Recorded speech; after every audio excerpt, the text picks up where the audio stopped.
Hello friends, આપણી YouTube channel game changing સાયકોલોજીમાં આપ સૌનું હાર્દિક સ્વાગત છે. આજના વિડીયોમાં આપણે પ્રોબેશન ઓફિસર, ચીફ ઓફિસર તેમજ અન્ય સરકારી પરીક્ષાઓ માટે તેમજ હાલમાં પ્રોબેશન ઓફિસર માટે જે નવો અભ્યાસક્રમ આવ્યો છે એ અંતર્ગત મનોવિજ્ઞાનમાં આપણે પ્રત્યક્ષીકૃત સાતત્યતા, એમાં કદ, આકાર અને રંગ અંગેની વિસ્તૃત ચર્ચા કરીશું.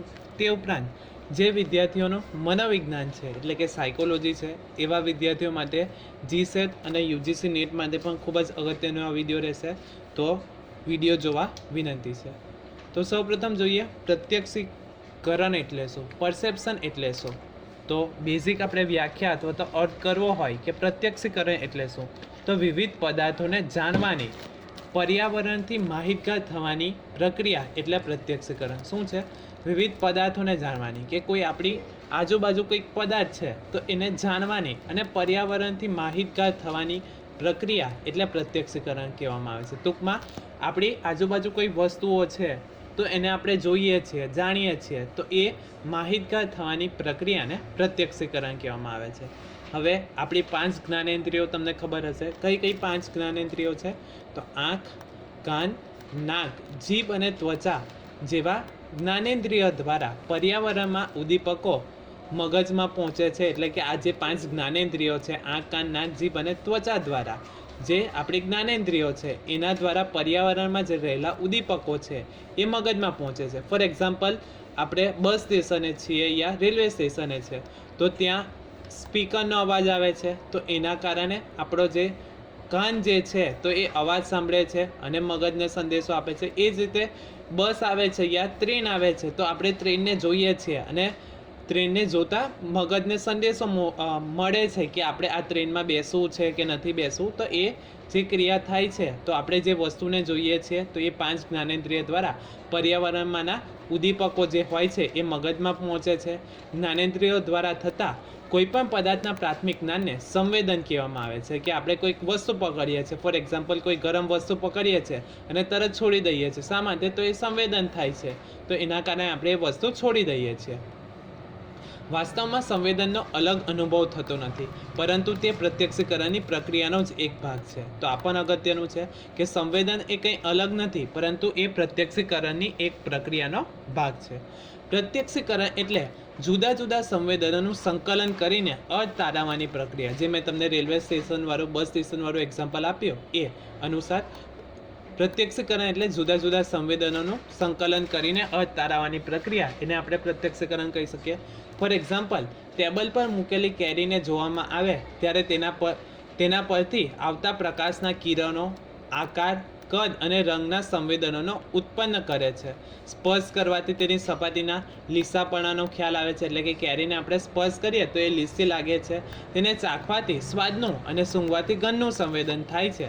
આવા વિવિધ સંવેદનોને સંગઠિત કરીને જ્યારે જોનારને જ્ઞાન થાય છે કે આ કેરી છે, તો એને પ્રત્યક્ષીકરણ થયું કહેવાય. ટૂંકમાં 5 જ્ઞાનેન્દ્રિયો દ્વારા જે પણ માહિતીઓ ભેગી થાય છે એટલે કે સંકલન થાય છે અને આપણે એ વસ્તુને જોઈએ છીએ તો એને શું કહેવામાં આવે છે? પ્રત્યક્ષીકરણ કહેવામાં આવે છે. આમ સંવેદનનો સંબંધ ઉદ્દીપકો સાથે છે. એટલે કે સંવેદન થાય છે તો એ શાના કારણે થાય છે? ઉદ્દીપકો હાજર હશે વાતાવરણમાં તો એના કારણે જે ઉદ્દીપકો હોય છે તો એના કારણે આપણને માહિતી મળે છે. એટલે કે ઉદ્દીપક હોય તો પ્રતિક્રિયા જોવા મળે છે. એટલે કે સંવેદનોનો સંબંધ ઉદ્દીપકો સાથે છે, જ્યારે પ્રત્યક્ષીકરણનો સંબંધ ઉદ્દીપકોના ઉદ્ભવ સ્થાન એવા વાસ્તવિક પદાર્થ સાથે છે.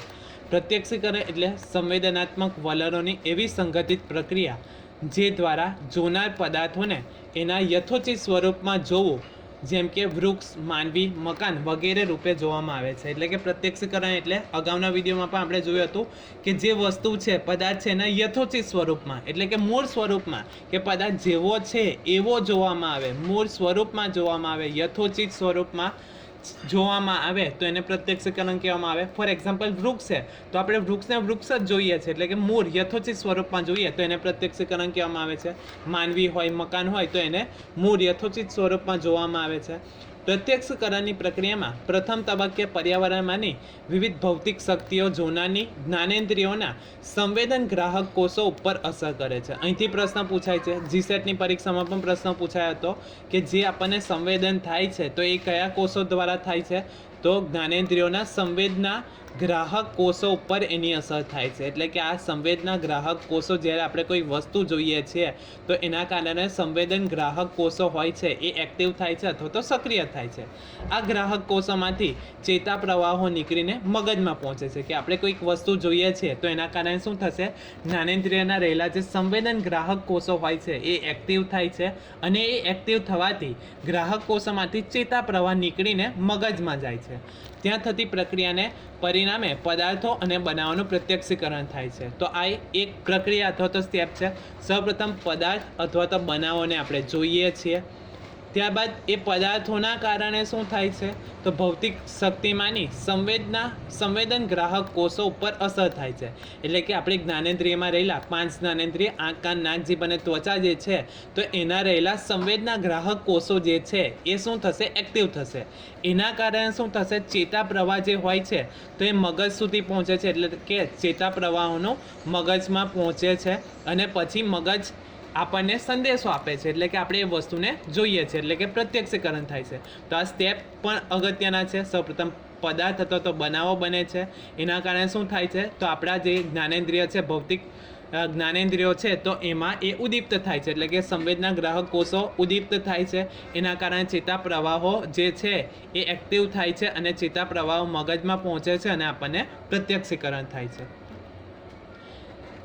કેટલીક વાર માનવીનું પ્રત્યક્ષીકરણ વાસ્તવિકતા સાથે મેળ ધરાવતું નથી. અર્થાત કેટલીક વાર પ્રત્યક્ષીકરણ નિષ્ફળ જાય છે. કે આપણે જે મૂળ યથોચિત સ્વરૂપમાં આગળની સ્લાઇડમાં જોયું કે પ્રત્યક્ષીકરણ એટલે શું? તો પદાર્થને મૂળ અથવા તો યથોચિત સ્વરૂપમાં જોવામાં આવે તો એને પ્રત્યક્ષીકરણ કહેવામાં આવે છે. પરંતુ કેટલીક વખત જે છે તો પ્રત્યક્ષીકરણ વાસ્તવિક સાથે મેળ ખાતું નથી. એટલે કે આપણે જે વસ્તુ હોય એના કરતાં આપણે ખોટું પ્રત્યક્ષીકરણ કરીએ છીએ તો એના કારણે કેટલીક વખત વાસ્તવિકતા સાથે મેળ થતું નથી. અર્થાત કેટલીક વખત પ્રત્યક્ષીકરણ નિષ્ફળ જાય છે. પ્રત્યક્ષીકરણની આવી નિષ્ફળતા પ્રત્યક્ષીકરણની પ્રક્રિયાઓ કઈ રીતે કાર્ય કરે છે એ સમજવા માટે મહત્ત્વના સંકેત પૂરા પાડે છે. તેથી જ મનોવૈજ્ઞાનિકે પ્રત્યક્ષીકરણના અભ્યાસમાં ભ્રમ ઇલ્યુશનના અભ્યાસનો સમાવેશ કર્યો છે. એટલે કે આપણે જ્યારે પ્રત્યક્ષીકરણ ખોટું કરીએ છીએ અથવા તો વાસ્તવિકતા સાથે મેળ થતું નથી તો એને શું કહેવામાં આવે છે? તો એ પણ અગત્યનું છે. તો એને ભ્રમ કહેવામાં આવે છે. તો ભ્રમ એટલે ગેરમાર્ગે દોરનારું પ્રત્યક્ષીકરણ. આ ભ્રમની વ્યાખ્યા પણ મે બી શોર્ટ ક્વેશ્ચન MCQ તરીકે પૂછાઈ શકે. ભ્રમ એટલે શું? તો ખોટું પ્રત્યક્ષીકરણ અથવા તો ગેરમાર્ગે દોરનારું પ્રત્યક્ષીકરણ કહેવામાં આવે છે. બીજો અર્થ કરવો હોય તો ભ્રમ એટલે ઉદ્દીપકનું ખોટું પ્રત્યક્ષીકરણ. ફોર એક્ઝામ્પલ લઈએ કે અંધારામાં જ્યારે સૂતરી દોરી પડી હોય ત્યારે આપણે એને સાપ માની લઈએ તો એને શું કહેવામાં આવે છે? ભ્રમ કહેવામાં આવે છે. કઈ રીતે આપણે સમજી શકાય? તો સૂતરી દોરી જે છે તો મૂળ સ્વરૂપ શું હતું? તો મૂળ સ્વરૂપ હતું એ સૂતરી હતી. હવે આપણે શું કરીએ છીએ કે વાસ્તવિકતા સાથે મેળ થતું નથી અથવા તો ખોટું પ્રત્યક્ષીકરણ કરીએ છીએ. હવે આપણે સૂતરી હતી એને શું માની લીધો? તો સાપ માની લીધો. તો આના કારણે જે વાસ્તવિક પ્રત્યક્ષીકરણ થતું નથી અથવા તો પ્રત્યક્ષીકરણમાં નિષ્ફળતા મળે છે તો એને ભ્રમ કહેવામાં આવે છે. ભ્રમમાં ઉદ્દીપક તો ઉપસ્થિત હોય છે પરંતુ મગજને પહોંચતા સાંવેદનિક નિવેશનું અર્થઘટન ખોટી રીતે થાય છે. ફોર એક્ઝામ્પલ અંધારામાં સૂતરી દોરીને સાપ માનવો અને ભ્રમ કહેવામાં આવે છે. કે મૂળ સ્વરૂપ શું હતું અથવા તો મૂળ વસ્તુ શું હતી? સૂતરી દોરી હતી, પરંતુ આપણે એને શું માનીએ છીએ? સાપ માનીએ છીએ તો એને ભ્રમ કહેવામાં આવે છે. હવે વિભ્રમનો અર્થ પણ જાણવો જરૂર છે. તો વિભ્રમ એટલે શું? તો કોઈ વસ્તુ કે પદાર્થ હાજર નથી છતાં આપણને એ વસ્તુનો અનુભવ થાય છે તો એને વિભ્રમ કહેવામાં આવે છે. ભ્રમમાં શું હતું કે વસ્તુ હાજર હોય પરંતુ આપણે એનું ખોટું પ્રત્યક્ષીકરણ કરીએ તો એને ભ્રમ કહેવામાં આવે છે. વિભ્રમમાં શું છે? કોઈ વસ્તુ કે પદાર્થ હાજર નથી છતાં આપણને એનો અનુભવ થાય તો એને વિભ્રમ કહેવામાં આવે છે. ફોર એક્ઝામ્પલ ઉનાળાના સમયગાળા દરમિયાન જ્યારે રસ્તામાં આપણે જતા હોઈએ ત્યારે અમુક અંતરે આપણને પાણી હોય એવો આભાસ થાય છે પરંતુ એ વાસ્તવિક પાણી ત્યાં હાજર નથી. એને શું કહેવામાં આવે છે? મૃગજળ જે આપણે કહીએ છીએ તો એ વિભ્રમનું ઉદાહરણ છે. મનોવૈજ્ઞાનિક પ્રયોગશાળામાં ભૌમિતિક ભ્રમોનો અભ્યાસ થાય છે. ફોર એક્ઝામ્પલ, મ્યુલર લાયરની આકૃતિ જે છે તો એમાં પણ ભ્રમ ઉત્પન્ન કરવામાં આવે છે. મ્યુલર લાયરે દર્શાવેલો આ ભ્રમ વિસ્તારને લગતો ભૌમિતિક ભ્રમ છે. તો આ પણ અગત્યનું છે કે મ્યુલર લાયર દ્વારા જે ભ્રમ દર્શાવવામાં આવ્યો હતો એ કયો છે તો ભૌમિતિક ભ્રમ કહેવામાં આવે છે. તેમાં સમાન લંબાઈની બે રેખાઓ અંદર અને બહારના પાંખિયાઓના લીધે નાની મોટી દેખાય છે. જે તમે આકૃતિમાં જોઈ શકો છો કે બંને જે રેખા જે છે તો એ સમાન છે, પરંતુ પાંખિયા, રેખાની જે પાંખિયા છે એક છે બહાર છે અને બીજા પાંખિયા જે છે તો અંદર છે. તો અંદર રહેલી રેખા આપણને નાની લાગે છે, પરંતુ વાસ્તવિકતામાં એ બંને રેખા જે છે એ સમાન છે. તો એને પણ ભ્રમ કહેવામાં આવે છે. વિવિધ ભ્રમોનો અભ્યાસ દર્શાવે છે કે આપણું પ્રત્યક્ષીકરણ માત્ર સાંવેદનિક નિર્વેશ ઉપર આધારિત નથી. સાંવેદનિક નિર્વેશને વાસ્તવિક અનુભવમાં રૂપાંતરિત કરતી પ્રત્યક્ષીકરણની વિવિધ પ્રક્રિયાઓ આ મુજબ છે. તો એમાં કયા કયા આવશે? આકારનું પ્રત્યક્ષીકરણ, ઊંડાઈ કે અંતરનું પ્રત્યક્ષીકરણ, પ્રત્યક્ષીકૃત સાતત્ય, ગતિ પ્રત્યક્ષીકરણ, પ્રત્યક્ષીકૃત ઘાત ક્ષમતા અને ધ્યાન. આપણે ઓલરેડી અગાઉના વિડીયોમાં ઊંડાઈ અને અંતરનું પ્રત્યક્ષીકરણ જોયું હતું. હવે જોઈએ આકાર પ્રત્યક્ષીકરણ. તો પશ્ચાત ભૂમિકાના સંદર્ભમાં આકૃતિની ઓળખ એ આકાર પ્રત્યક્ષીકરણની સૌથી પાયાની પ્રક્રિયા દર્શાવે છે. જોનાર હંમેશા પદાર્થોને પશ્ચાત ભૂમિકામાંથી ઉપસી આવતી આકૃતિઓ તરીકે જુએ છે. ફોર એક્ઝામ્પલ, બોર્ડ જે છે સ્કૂલમાં કોલેજમાં બોર્ડ જોવા મળે છે તો એમાં જે લખાણ જે હોય છે કે બોર્ડ ઉપર લખેલું લખાણ જે છે તો લખાણ શું હશે? તો લખાણ જે તમારું છે એ તમારી આકૃતિ હશે અને જે બોર્ડ જે છે એ પશ્ચાત ભૂમિકા તરીકે જોવા મળે છે. ફોર એક્ઝામ્પલ, ટેબલ પર મૂકેલા પુસ્તકને જોતા પુસ્તક આકૃતિ તરીકે અને ટેબલ પશ્ચાત ભૂમિકા તરીકે દેખાય છે. જે મેં તમને એક્ઝામ્પલ આપ્યું એ કે બોર્ડ જે છે તો એ બોર્ડ જે તમારું શું કાર્ય કરશે તો એ પશ્ચાત ભૂમિકા તરીકે કાર્ય કરશે અને જે લખેલું જે છે તો એ આકૃતિ તરીકે કાર્ય કરશે. આમ જોનારનું પ્રત્યક્ષીકરણ હંમેશા આકૃતિ અને ભૂમિકાવાળું હોય છે. એનું પણ અગાઉના વિડીયોમાં મેં તમને એક્ઝામ્પલ આપ્યું હતું. રૂબીનના જે કપની આકૃતિ છે કે રૂબીનનો જે કપવાળી આકૃતિ છે તો ધ્યાનથી આપણે જોઈએ તો અમુક સમય આપણને વ્યક્તિના બે ચહેરા દેખાય છે અને અમુક સમય દીવો દેખાય છે. તો એ આકૃતિ અને પશ્ચાત ભૂમિકામાં આપણું જે પ્રત્યક્ષીકરણ થાય છે તો એ બદલાતું જોવા મળે છે. પરિરેખાઓ જોનારના દ્રષ્ટિ ક્ષેત્રમાંના પદાર્થને આકાર આપે છે, કારણ કે પરિરેખાઓ પદાર્થને પશ્ચાત ભૂમિકાથી અલગ પાડે છે. પરિરેખાઓનો અભાવ હોય તો પદાર્થ પશ્ચાત ભૂમિકાથી જુદા દેખાતા નથી. ફોર એક્ઝામ્પલ, લશ્કરમાં છદ્માવરણનો ઉપયોગ કરવામાં આવે છે. એટલે કે તમે જ્યારે મૂવીમાં પણ જોયું હશે કે સૈનિકો જ્યારે યુદ્ધના મેદાનમાં જાય છે યા જંગલમાંથી પસાર થાય છે તો જંગલના અનુસાર કપડાં પહેરે છે, હેલ્મેટ ઉપર વૃક્ષો અથવા તો છોડ રાખવામાં આવે છે. તો એના કારણે કે સમાનતાના કારણે આપણે એ સૈનિકોને ઓળખી શકતા નથી. અથવા તો ફેસ ઉપર તમે કલર લગાવે છે સૈનિકો, તો એ શાના કારણે? તો પશ્ચાત ભૂમિકા અને આકૃતિ સમાન થઈ જાય તો એના કારણે આપણે પ્રોપર પ્રત્યક્ષીકરણ કરી શકતા નથી. સૈનિકોના પોશાકનો રંગ જમીન ઝાડીમાં મળી જાય એવો રાખવામાં આવે છે, જેથી તેઓ દુશ્મનના પ્રત્યક્ષીકરણમાં આકૃતિ તરીકે ઉપસી આવે નહીં. લીલા ઘાસમાં રહેલો સાપ સ્પષ્ટ રીતે નજર નથી પડતો. શા માટે? તો લીલા કલરનો સાપ છે અને લીલા કલરનું જ ઘાસ છે, તો એના કારણે પશ્ચાત ભૂમિકા અને આકૃતિ બંને સમાન થઈ જાય. તો એના કારણે આપણે યોગ્ય પ્રત્યક્ષીકરણ કરી શકતા નથી. પ્રત્યક્ષીકરણમાં વિવિધ સંવેદનોનું સંગઠન થતું હોય પદાર્થ એક એકમ તરીકે અનુભવાય છે. સંગઠન કે સંયોજન એટલે વિવિધ સંવેદનોનો એક ધરે કે જૂથ તરીકેનો અનુભવ થાય છે. તો સંગઠન એટલે શું અથવા તો સંયોજન એટલે શું?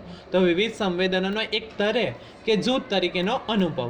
પ્રત્યક્ષીકરણમાં જોવા મળતા આ સંગઠન પરસેપ્ચ્યુઅલ ઓર્ગેનાઇઝેશનનો ખૂબ ઊંડો અભ્યાસ 20મી સદીના પૂર્વાર્ધમાં સમષ્ટિવાદી મનોવૈજ્ઞાનિકો કે જેને ગેસ્ટાલ્ટ મનોવૈજ્ઞાનિકો કહેવામાં આવે છે એમણે કર્યો હતો. જે આપણા સિલેબસમાં પણ ગેસ્ટાલ્ટ અથવા તો સમષ્ટિવાદી મનોવૈજ્ઞાનિકો અંગે પણ છે, તો એ પણ આપણે આવનારા વિડીયોમાં જોઈશું.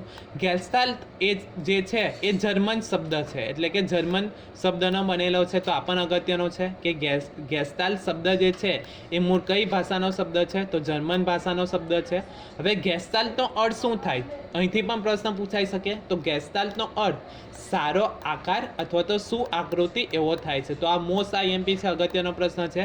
ગેસ્ટાલ્ટનો અર્થ જર્મન શબ્દ છે, એનો મૂળ અર્થ શું થાય છે? તો સારો આકાર અથવા તો શું આકૃતિ એવો થાય છે. ગેસ્ટાલ્ટ મનોવિજ્ઞાન પ્રમાણે સમગ્રમાં જે ગુણધર્મો હોય છે તે તેના છૂટાછવાયા વિભાગોમાં હોતા નથી. એટલે કે ગેસ્ટાલ્ટવાદી મનોવૈજ્ઞાનિકો છે તો એ સંપૂર્ણ આકૃતિને પૂરી રૂપમાં જોવાનો પ્રયત્ન કરે છે. સમગ્ર એ એવા વિભાગનો સરવાળો નથી. જુદા જુદા ઘટકોનું સંગઠન કઈ રીતે થાય છે તે દર્શાવતા નિયમોને પ્રત્યક્ષીકૃત સંગઠનના નિયમો કહેવામાં આવે છે અથવા તો સમૂહીકરણના નિયમો તરીકે ઓળખવામાં આવે છે, જેની પણ આપણે અગાઉના વિડીયોમાં ડીપમાં ચર્ચા કરી હતી. જો તમે એ વિડીયો ન જોયો હોય તો જોઈ લેવા વિનંતી. જેમ કે સમીપતાનો નિયમ, તો એમાં આપણે અગાઉના વિડીયોમાં જોયું હતું. સમીપતા એટલે કે બે રેખાઓ આજુબાજુ હોવાના કારણે આપણે અમુક જૂથોમાં વિભાજિત કરી શકીએ છીએ, તો એને સમીપતાનો નિયમ કહેવામાં આવે છે. સમાનતાનો નિયમ, એમાં આપણે જોયું હતું કે અલગ અલગ વસ્તુઓ જે છે તો એ વસ્તુઓના કારણે બે અલગ અલગ વસ્તુઓ ભેગી થવાના કારણે કોઈક આકૃતિ બને છે, તો એને સમાનતાનો નિયમ કહેવામાં આવે.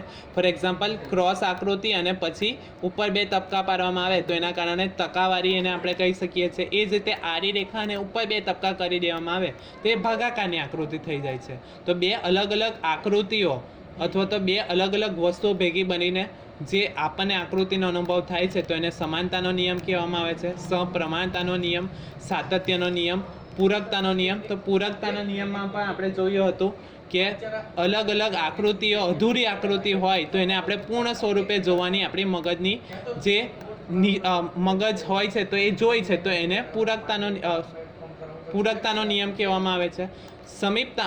સમીપતાના નિયમ પ્રમાણે સમય અને સ્થળની દ્રષ્ટિએ નજીક રહેલા ઘટકો એક સંગઠિત જૂથ તરીકે પ્રત્યક્ષીકૃત થાય છે. સમાનતાના નિયમ મુજબ સમાન ઘટકો એક સંગઠિત જૂથ તરીકે પ્રત્યક્ષીકૃત થાય છે, જેને આપણે ઓલરેડી ડીપમાં ચર્ચા કરી છે. સપ્રમાણતાના નિયમ મુજબ જોનારના મગજનું વલણ સંતુલિત અને સપ્રમાણ આકૃતિ બને એ રીતે ઘટકોને સંગઠિત કરવાનું હોય છે. સાતત્યના નિયમ મુજબ સમય અને સ્થળની દ્રષ્ટિએ એક સાથે જોડાયેલા પદાર્થમાં સાતત્ય કે અવિચ્છનીયતાના અનુભવ થાય છે. પૂરકતા કે રિક્તતા પૂર્તિના નિયમ મુજબ ઉદ્દીપક અપૂર્ણ હોય છતાં જોનારનું મગજ ખૂટતા ભાગોને પૂરીને તેનું પૂરેપૂર્ણ પ્રત્યક્ષીકરણ કરે છે. ફોર એક્ઝામ્પલ અધૂરી આકૃતિ હોય તો આપણું મગજ જે છે તો એને પૂર્ણ તરીકે જોઈ છે તો એને પૂરકતાનો નિયમ કહેવામાં આવે છે. આશા રાખું છું કે તમને આ વિડીયોમાં સમજ પડી ગઈ હશે, અને જો તમને આ વિડીયો પસંદ પડ્યો હોય તો વધુમાં વધુ લાઈક કરો, શેર કરો અને અમારી ચેનલને સબસ્ક્રાઈબ કરો. Thank you.